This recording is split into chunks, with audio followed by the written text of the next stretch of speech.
রাজধানী ঢাকার তিতুমীর কলেজকে বিশ্ববিদ্যালয়ে রূপান্তর করার দাবিতে অনড় অবস্থানে শিক্ষার্থীরা।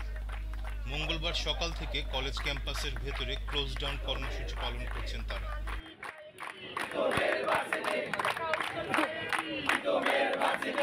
ক্লাস পরীক্ষা বর্জন সহ ক্যাম্পাসে অবস্থান ও বিক্ষোভ মিছিল করছেন শিক্ষার্থীরা।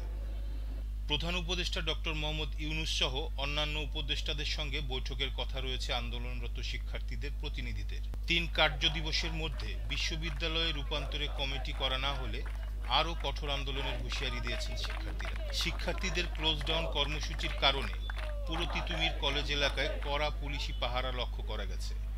অনাকাঙ্ক্ষিত পরিস্থিতি এড়াতে জল কামান ও টিয়ার শেল নিয়ে অবস্থান করছেন আইন শৃঙ্খলা বাহিনীর সদস্যরা।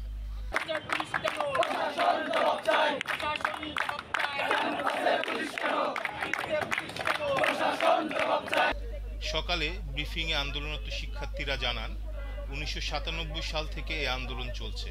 গত 3 মাস ধরে যত পেপার ওয়ার্ক দরকার ছিল তা করা হয়েছে। সরকার আমাদের ডেকেছে, তাদের আহ্বানে সম্মান রেখে অবরোধ থেকে সরে এসেছি। মহাখালীতে ট্রেনে হামলার ঘটনায় তারা লজ্জিত বলে দুঃখ প্রকাশ করেন ব্রিফিংয়ে।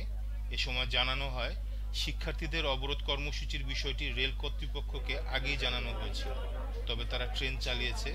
যারা ট্রেনে হামলা করেছে তাদের বিরুদ্ধে সাধারণ ডায়েরি করা হবে। হাজার হাজার শিক্ষার্থীর উপর এই ট্রেন চালিয়ে দেওয়া হয়। এই জায়গাটাতে যদি আমি না থেকে আপনি থাকতেন, আপনার ভাই বোনদের উপর যদি ট্রেন চালিয়ে দেওয়া হয়, আপনি কি সেখানে যুদ্ধ হতেন না? অবশ্যই বিচ্ছিন্ন ঘটনা হয়েছে, এটার জন্য আমরা দুঃখ প্রকাশ, আমরা নিন্দা জানিয়েছি।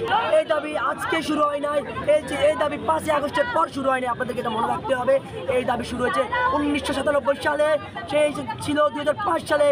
আবার আরও একটি জিনিস মনে রাখতে হবে, এইটা কিন্তু 2006 সালে বেগম জিয়া কিন্তু বলেছিলেন তিতুমীরকে বিশ্ববিদ্যালয় প্রস্তাবিত করবে। ধারাবাহিকতা 97 থেকেই আজ 24 আন্দোলন চলবে। এই আন্দোলন যতদিন পর্যন্ত সফল হবে ততদিন আন্দোলন চলবে। আজকে আমরা করছি, কালকে আমাদের অনুরোধ করবে। একই দাবিতে গতকাল সোমবার 4.5 ঘন্টা সড়ক ও রেলপথ অবরোধ করেন শিক্ষার্থীরা। এরপর 2.5 ঘন্টা বিরতি দিয়ে সন্ধ্যায় আবার সড়ক অবরোধ করেন তারা। রাত 9:30টার দিকে অবরোধ শেষ করে তারা ঘোষণা দেন মঙ্গলবার আলোচনায় বসার কথা রয়েছে। ইতিবাচক সিদ্ধান্ত না আসা পর্যন্ত সকাল থেকে কলেজ শাটডাউন কর্মসূচি পালন করবে।